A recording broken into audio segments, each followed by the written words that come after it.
Hello dear students, इस video में हम बात करने वाले हैं नॉनसेंस म्यूटेशन के बारे में। तो चलिए शुरू करते हैं।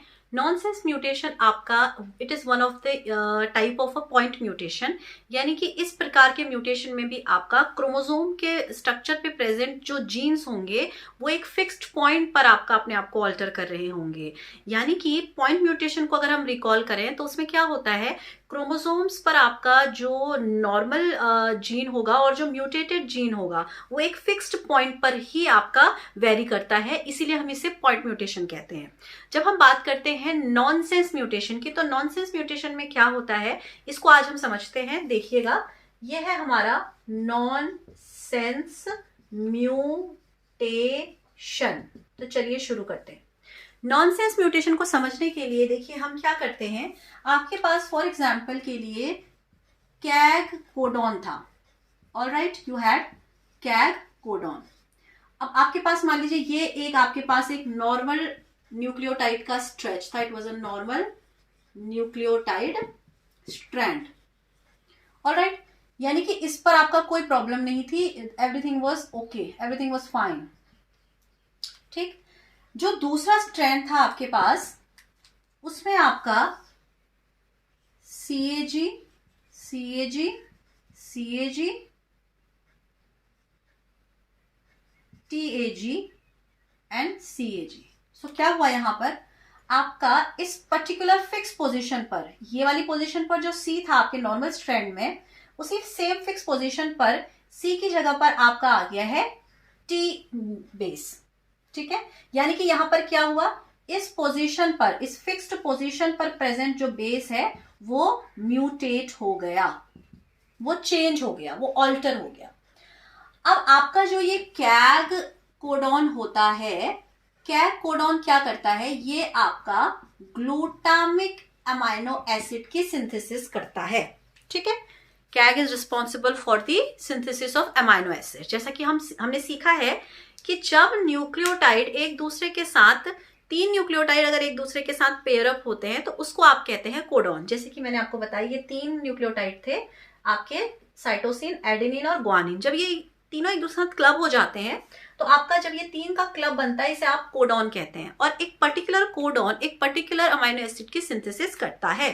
तो यहां पर ये बनाएगा आपका ग्लूटामिन, ये भी बनाएगा आपका ग्लूटामिन, ये भी बनाएगा आपका ग्लूटामिन, ये भी बनाएगा ऑफ कोर्स ग्लूटामिन, ये भी बनाएगा आपका ऑफ कोर्स ग्लूटामिन। तो 1 2 3 4 5 5 आपके पास कोडॉन का एक आपके पास अच्छा खासा लंबा एक आपको क्या मिलेगा, you will get a protein.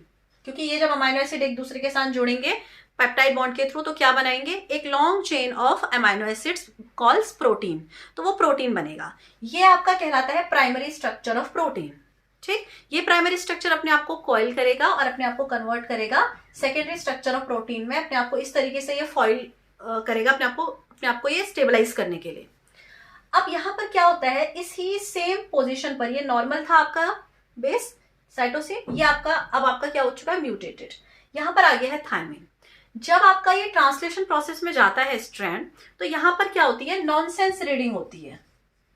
Nonsense reading का मतलब ये है कि mRNA आपका जब बनना होता है तो RNA के स्ट्रक्चर में देखेंगे आप थायमिन नहीं होता, वहां पर होता है आपका यूरेसिल। तो ये इस T को रीड कर लेता है U। क्या रीड कर लेता है इसको, ये इसको रीड करता है U। और UAG क्या है, UAG आपका one of the stopping codon है। अगर आप UAG को देखेंगे तो हमारी बॉडी के अंदर अलग अलग तरीके के कोडॉन्स होते हैं और अलग अलग कोडॉन अलग अलग फंक्शन करते हैं। तो हमारी बॉडी के अंदर आपका जो UAG है या UGA है, ये काम करते हैं एज अ स्टॉपिंग कोडॉन। यानी कि इनका क्या काम होता है, ये एक स्टॉप सिग्नल देने का काम करते हैं। तो जब यहां से आपका ये कैग है तो ये कोड करेगा आपका ग्लूटामाइन के लिए, तो एक ग्लूटामिन बनेगा। फिर ये वाला भी कैग आपका ग्लूटामिन के लिए कोड करेगा, यहाँ पर भी आपका ग्लूटामिन बनेगा। ये वाला भी आपका ग्लूटामिन के लिए कोड करेगा, तो ये भी ग्लूटामाइन बनाएगा। लेकिन UAG ने क्या करा, यहां पर इसने स्टॉप सिग्नल दिया।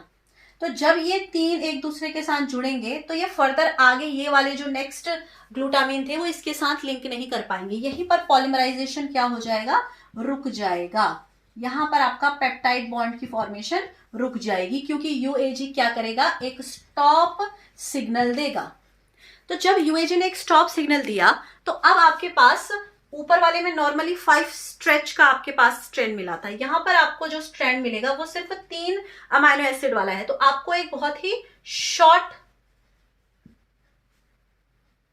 स्ट्रैंड मिलेगा प्रोटीन्स का, या कहें कि short structure of primary protein मिलेगा। ठीक, इस प्रकार के प्रोटीन को आप टेंड्रम प्रोटीन्स कहते हैं। और ये टेंड्रम प्रोटीन्स क्या होते हैं, समटाइम्स 2 टेंड्रम प्रोटीन्स एक दूसरे के साथ मिलकर कुछ कह सकते हैं कि डिफरेंट टाइप के मॉलिक्यूल्स बना देते हैं, डिफरेंट टाइप के रिस्पॉन्सेज शो करने लग जाते हैं जो कि हार्मफुल होते हैं हमारी बॉडी के लिए। और कुछ टेंड्रम प्रोटीन्स जो है वो हमारी बॉडी के थ्रू ही आपका डिस्ट्रॉय हो जाते हैं। तो जो नॉर्मल प्रोटीन सपोज किया गया था वो यहाँ सिंथेसाइज नहीं हो पाएगा। तो वो नॉर्मल प्रोटीन जिस भी फिजियोलॉजिकल प्रॉपर्टीज में इन्वॉल्व होगा या जिस भी फिजियोलॉजिकल फंक्शन में इन्वॉल्व होगा वो फंक्शन आपका रुक जाएगा। ठीक है, इसको कहते हैं हम नॉनसेंस म्यूटेशन। तो क्या पढ़ा हमने, nonsense mutation, it is a kind of a point mutation in which a different kind of a nucleotide base is positioning itself and there is a nonsense signal is there.